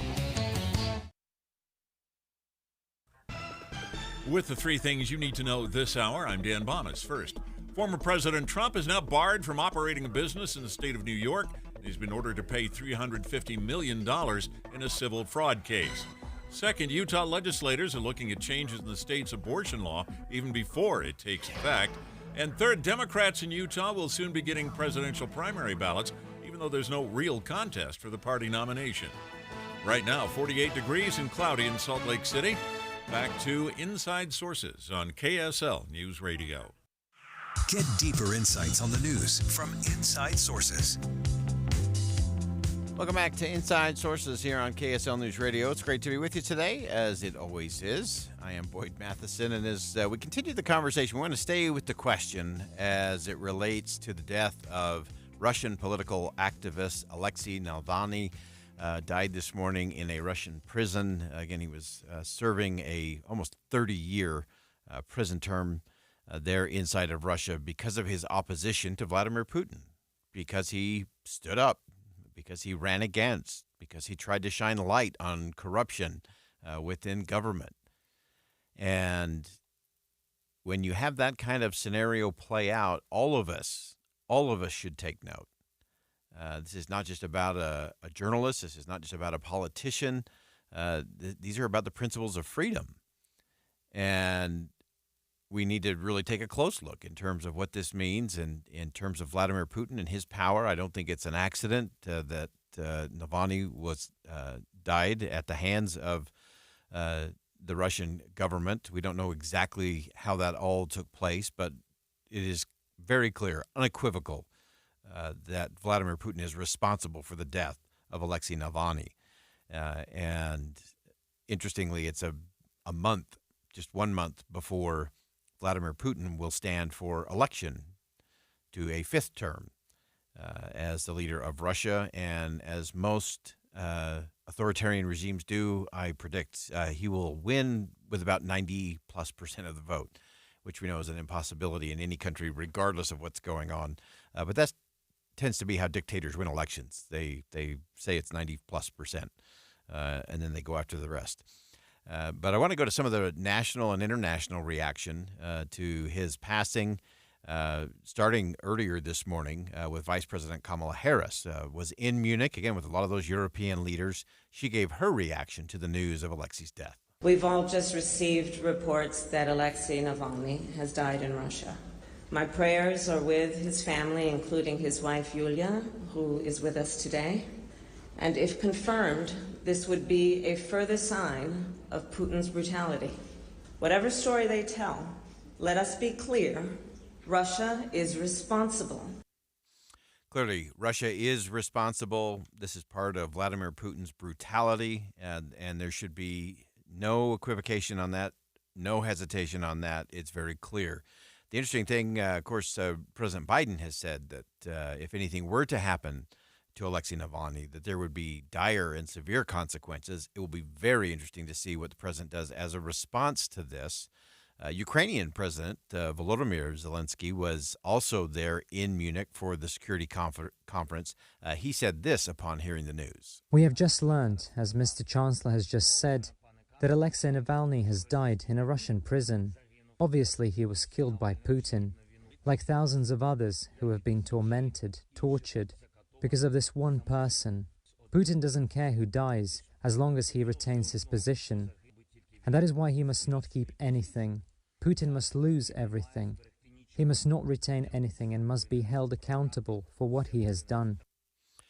Zelensky clearly laying out the options and what happens as Putin continues to be in power. He does not care, the Ukrainian leader said, about the death of anyone, as long as he maintains control of power. And so clearly a rallying point there at the conference there in Munich. President Biden, of course, gave remarks about Alexei Navalny during a press conference earlier today before he headed to Ohio. He said that Putin is personally responsible for his death. Reports of his death, if they're true, and I have no reason to believe they're not, Russian authorities are going to tell their own story. But make no mistake, Putin is responsible for Navalny's death. Putin is responsible. What has happened to Navalny is yet more proof of Putin's brutality.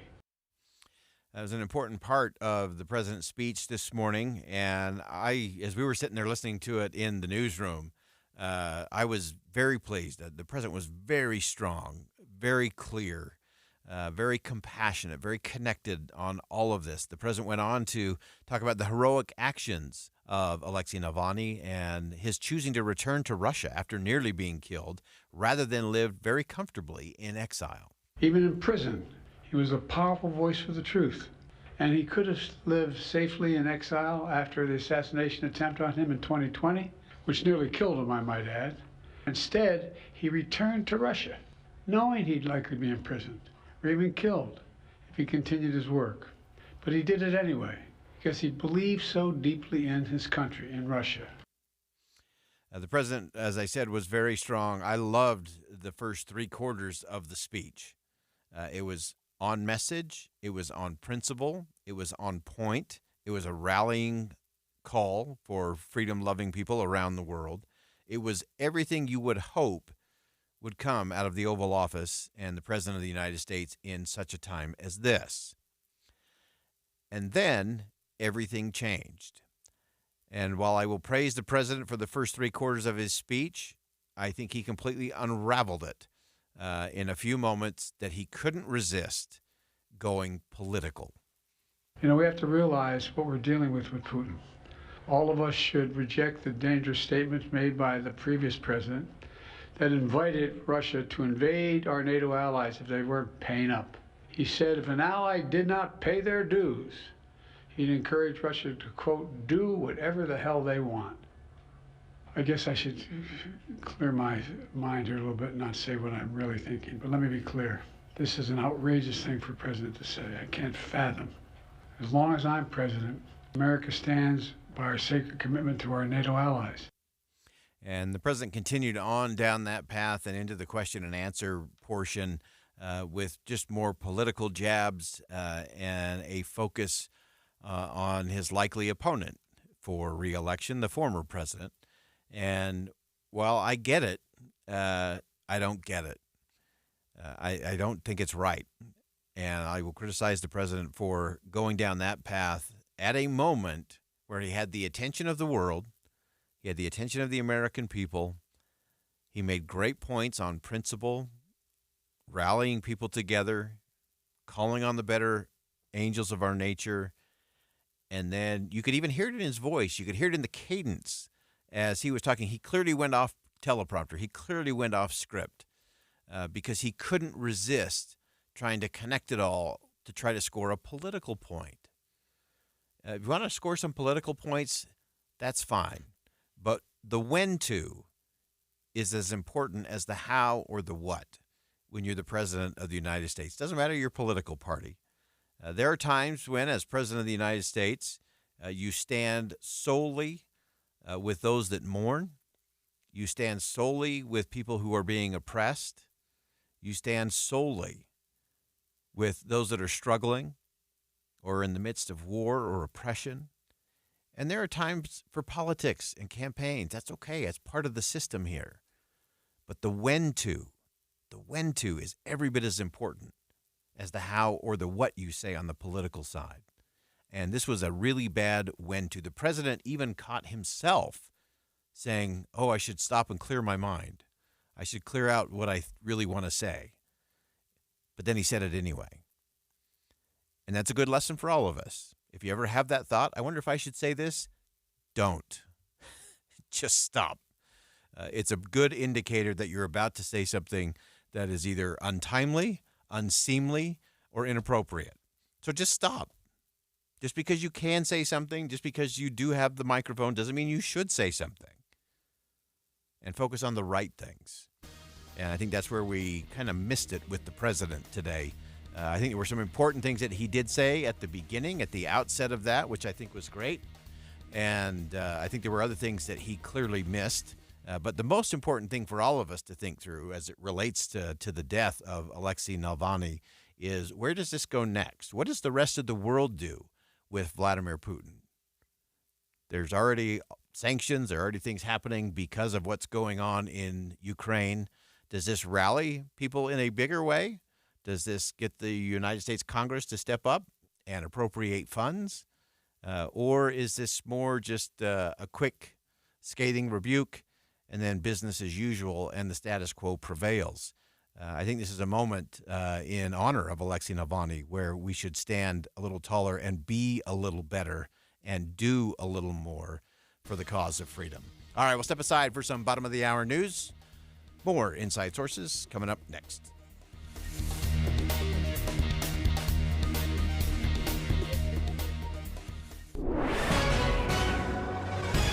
It's 2:30 at KSL News Radio. I'm Dan Bonas. KSL's top story this hour. Former President Donald Trump will have to pay $354 million after a judge in New York City released his decision in Trump's civil lawsuit. The judge is also banning Trump from doing any real estate business in New York for 3 years. ABC's John Santucci says the verdict impacts Trump's sons, Eric and Don Jr., as well. It appears the former president is on the hook for $354 million, obviously below what Letitia James was seeking after these months of proceedings that happened in downtown Manhattan, but nevertheless, a significant amount of money. The court determined the Trump Organization had committed fraud by inflating the value of its assets to gain more favorable loan terms. A man police were chasing when a trooper fell off an overpass earlier this week is now facing criminal charges. The Salt Lake County District Attorney's Office says Sammy Michael Swicky is being charged with 2 felonies for failing to respond to an officer's signal to stop and misdemeanors for possession of drugs and driving on a suspended license. The DA's office says the injured trooper appeared to lose his balance and fell off the bridge as Swicky was avoiding spike strips. Your money at this moment, at the close of trading today, the Dow Jones average was down 145 points, the NASDAQ down 130 points, and the S&P 500 was down 24. And our KSL weather, we've got some snow falling in parts of northern Utah, rain in other parts, and a lot of snow in the mountains. That's next. KSL News Time, 2:31. It's a priority for us at this station to bring you all sides of a story and to talk about the news fairly, completely. Get all the facts and be really aware. Utah's Morning News with us, Tim and Amanda. Weekday mornings 5 to 9 on KSL News Radio. I just elevated my checking account with Utah Community Credit Union. Tim, I am so blown away at what I get with my elevated checking account at UCCU. I get so many benefits. I get cell phone protection and roadside assistance. The one that blows me away the most is telehealth. I actually get zero copay telehealth with my checking account from UCCU. Did you know you also get a 0.25% loan discount? It's one of the many things. And if you like to travel or you're on the road quite a bit, a free ATM nationwide, 30,000 ATM locations that you can use while you're out. Utah basketball star Walker Kessler and Utah Community Credit Union have come together to announce this brand new elevated checking account with more benefits, more savings, more online protections than ever before. Yeah, there's even something for dark web monitoring, which I have never heard of before, but you can find out more by just going to uccu.com. And open an elevated checking account online or stop by any branch. UCCU, you're going to love where you bank. Grab your family and some gear and head to the 2024 Skijoring the Bear exhibition in Garden City on Friday, February 23rd.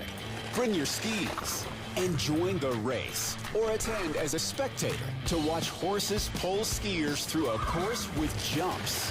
Race divisions include Open, Novice, and Rookie with buckles and cash prizes for the division winners. Everyone can enjoy food trucks, vendors, and more. Skijoring the Bear in Garden City, just west of Heritage Park. Helmets are required for skijoring, and you need to bring your own skis. Kids 10 to 12 are free. Great lodging deals can be found at bearlake.org. Attend this exhibition event on Friday, February 23rd to see or experience the excitement of skijoring. Visit skijoringthebear.com for more information. Skijoringthebear.com. I had no idea what the world of cabinets might hold for me, but Euromax has opened my eyes to what cabinets should be. This is Hans Olsen, and I eat a lot of food. With that comes storing a lot of food, and Euromax has customized that for me. Deep shelves for extra storage, LED lights that come on as the door opens so I can eat at night, charging ports for phones or iPads, spice racks, elevated shelving for cans, glass fronts or specific color and texture fronts, deep pull-out drawers for pots and pans, and all of it waterproof and warranted for life. The perfect place to store my most prized possession, my food. Mike and Max have 35-plus combined years of experience from America to Europe to form the most unique blend of traditional American craftsmanship and authentic European design. You can head to their showroom in Pleasant Grove or check out all the possibilities at EuromaxFurniture.com. Sleek, elegant, innovative design, fashioned in Europe, and installed right here in Utah. That's EuromaxFurniture.com. Euromax, built for you. Traffic and weather together brought to you by Sinclair's DinoPay app. Save up to 20 cents per gallon. Here's Michelle Rowe. Well, we have delays southbound I-15. This is Ogden into Riverdale. More delays at the South Interchange. This is in the Murray area. And then a KSL traffic trooper letting us know that we have miles of delays as you're headed southbound between Mona and Nephi. For a limited time, open up a 9-month certificate from Cyprus Credit Union and get a 5.6% APY. Learn more at any branch or visit cypruscu.com. I'm Michelle Rowe in the KSL Traffic Center. And we could see some valley showers this afternoon with heavier snow in the mountains. Saturday will be dry, but we could see some more rain on Sunday. And right now, 43 degrees. We're seeing some showers in downtown Salt Lake. I'm Dan Bomas from the KSL Common Spirit Health Studios. Listen online at kslnewsradio.com.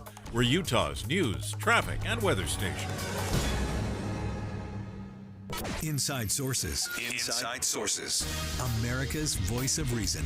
Boyd Matheson on Utah's home for elevated conversation. Inside Sources on KSL News Radio. As we continue to look at the challenges of securing the border, dealing with immigration, we've also been talking about what is happening in Ukraine, especially in light of Vladimir Putin's continued brutality, both inside of Russia and in Ukraine, and Congress's inability to get anything passed that can actually help in those causes. We will note that there is a new bipartisan bill that has been introduced in the House of Representatives. It's a little bit scaled down from the bill that passed in the Senate late last week. This one has about $66 billion in military aid and some alternative actions relating to the border. So you remember in the Senate, they split it all out. It was just funding for Ukraine, Israel, and Taiwan, along with some humanitarian aid and some government aid for Gaza and for Ukraine.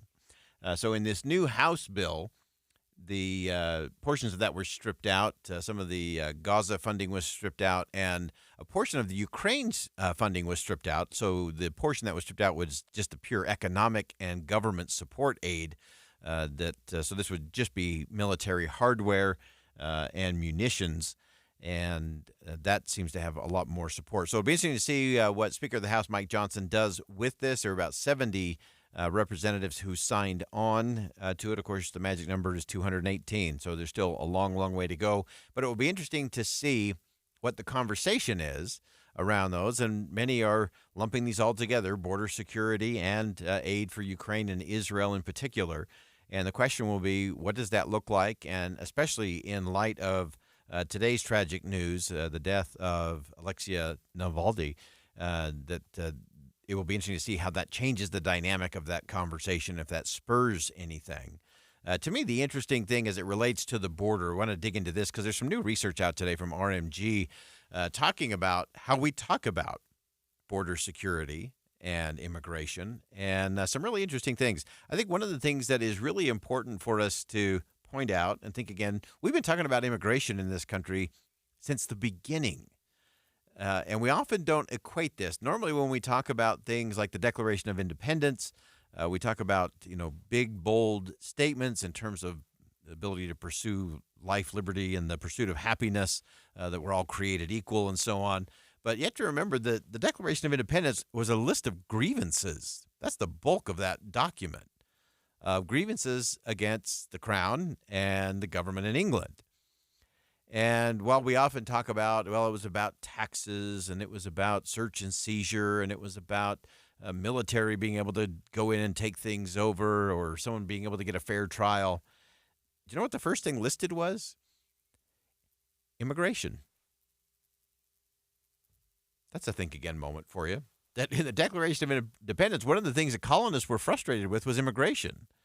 And they wanted more immigration. They wanted lots of immigration. But of course, the British Empire controlled the seas and controlled the process by which people could come over. And so that was a grievance for the colonists. And so I think one of the things that we have to embrace as we have a different kind of conversation about immigration and border security is, again, get rid of the fake fight and false choice. To me, this is all about the power of an and conversation. That Americans, the vast majority of people in this country, see the United States as a nation of immigrants and a nation of laws. And that's who we are. We are a nation of immigrants, and we are a nation of laws. And here's the interesting thing.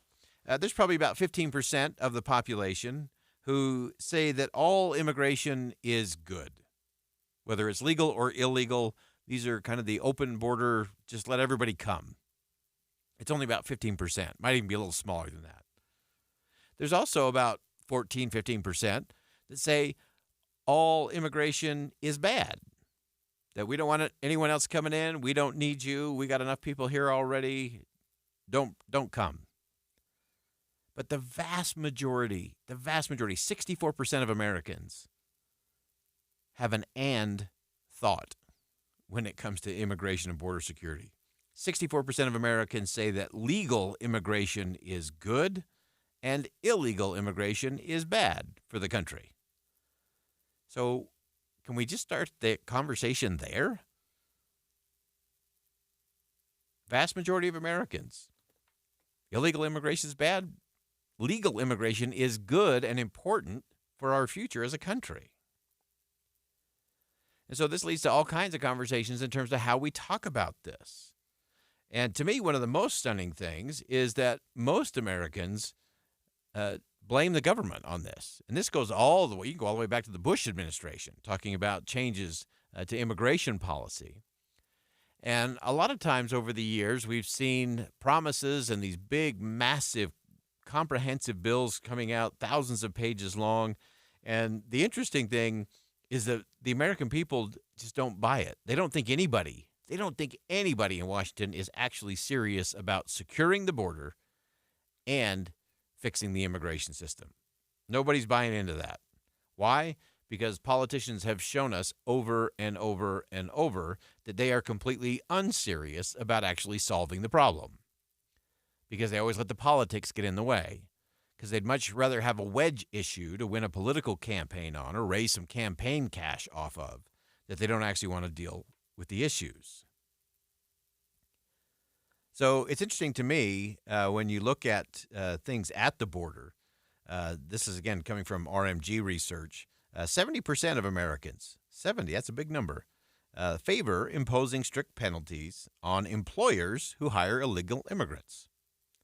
64% favor arresting and deporting people who have entered the country illegally in the last year.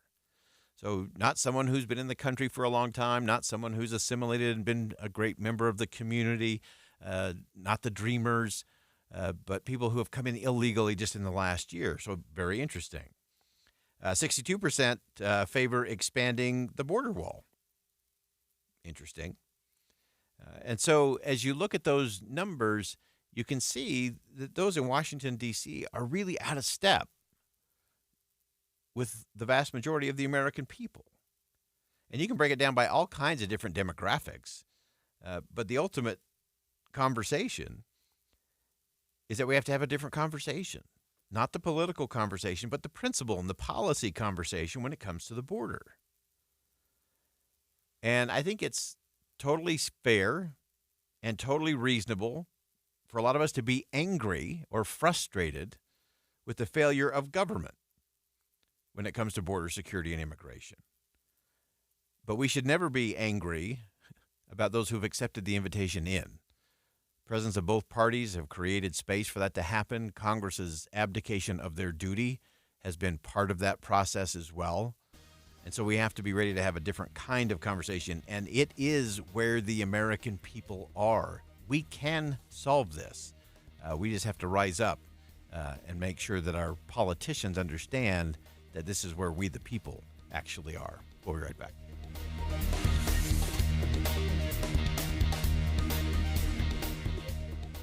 If you're on the journey of building your dream home, remodeling, or just want to brighten up some rooms, let the Blind Man be your tour guide into the possibilities 2024 has to offer. Window coverings balance functionality and aesthetics by managing light and privacy effortlessly. Whether you seek a captivating design element, enhanced privacy, light blocking solutions, or an infusion of natural light, the Blind Man's consultants are here to navigate you through the latest trends, tailoring them to complement your unique style. Motorized and automated roller shades have emerged as the preferred choice in 2024. This is driven by features such as the convenience they provide for hard-to-reach windows, providing safety for both children and pets, and contributing to energy efficiency.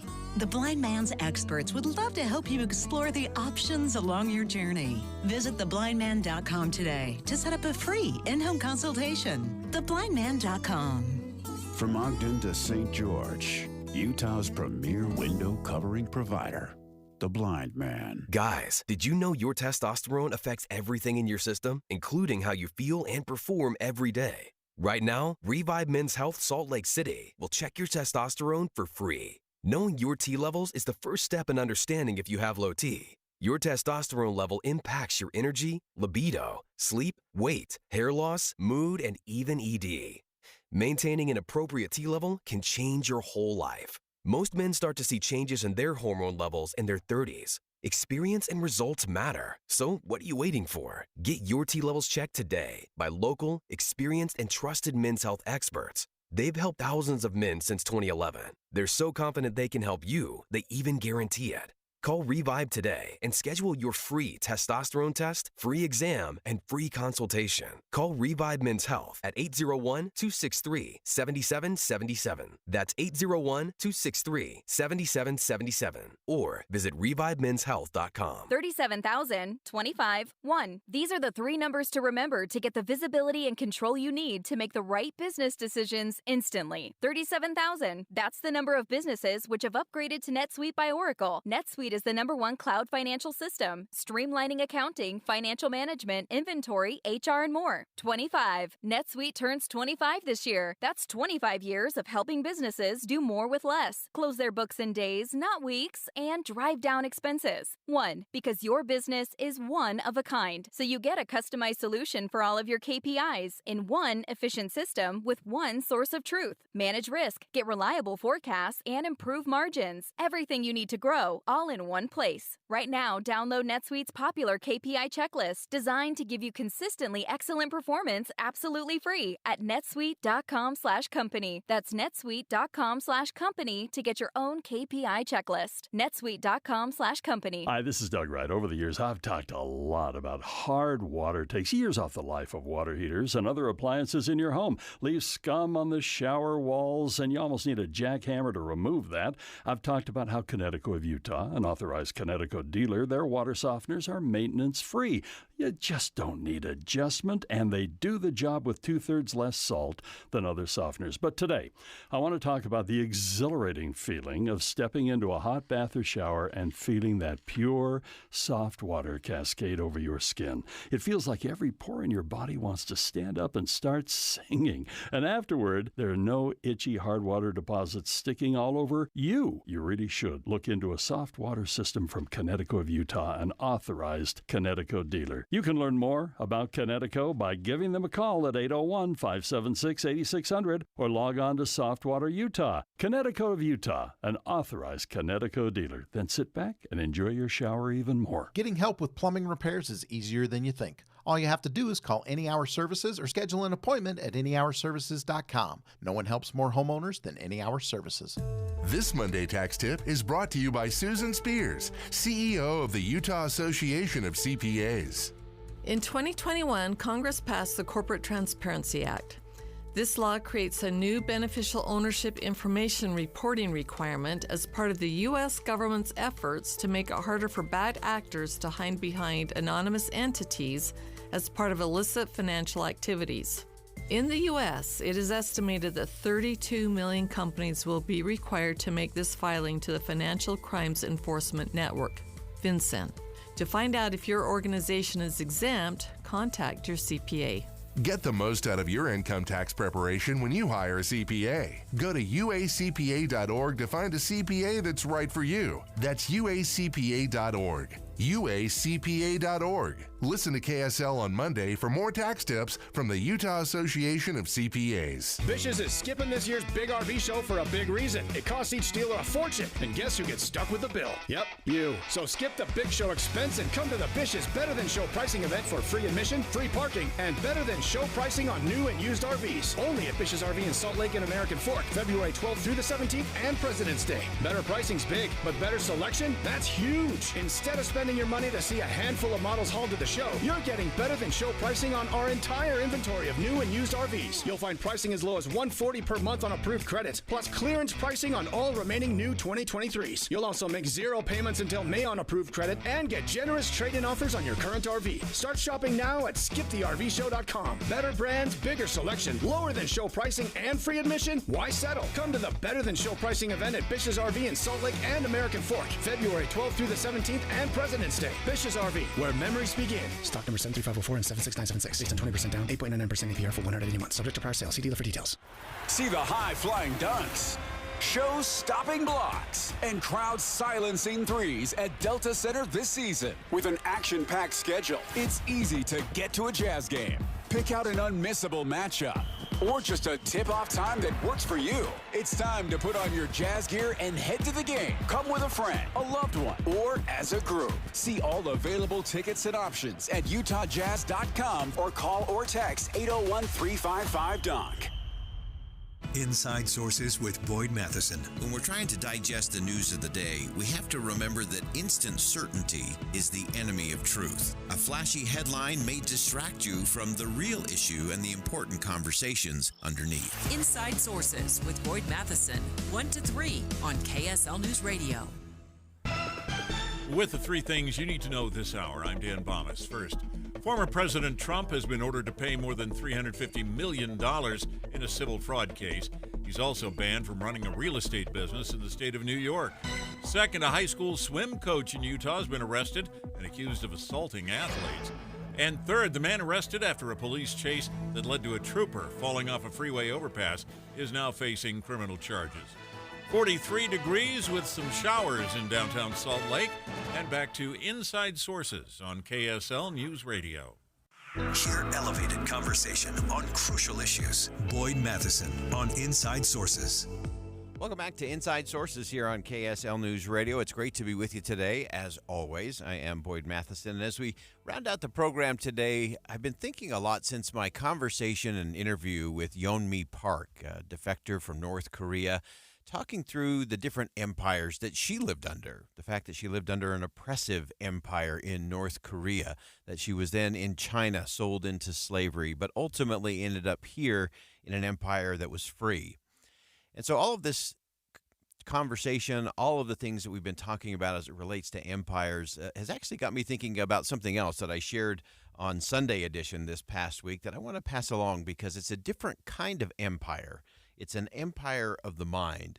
And it actually goes back to a Harvard University commencement ceremony where none other than Winston Churchill was the keynote speaker.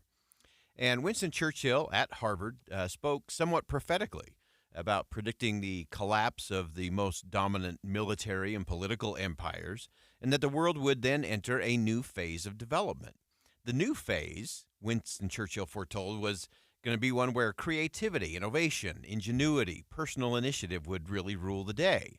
And then in one of my favorite lines from Churchill, he said, "The empires of the future will be the empires of the mind." I love that. And Churchill, of course, couldn't have been more right on that one. Here in America, we've been on this fast track of revolutionary development, technological breakthroughs, all kinds of transformational products and personalized services that we have in the world today. We now experience more change and more innovation in one of our 24-hour days than was created in decades of our grandparents' lives. The speed is just breathtaking. And in this fast-forward society, I always say that it's knowledgepreneurs that are always going to be in demand. People who are forever learners. They're almost always the most successful and highly compensated people, regardless of what profession or field of endeavor they're in. We've talked a lot about higher education lately on this show, and it's true that the shelf life of a university degree in a rapidly changing world is shrinking. In fact, there are a host of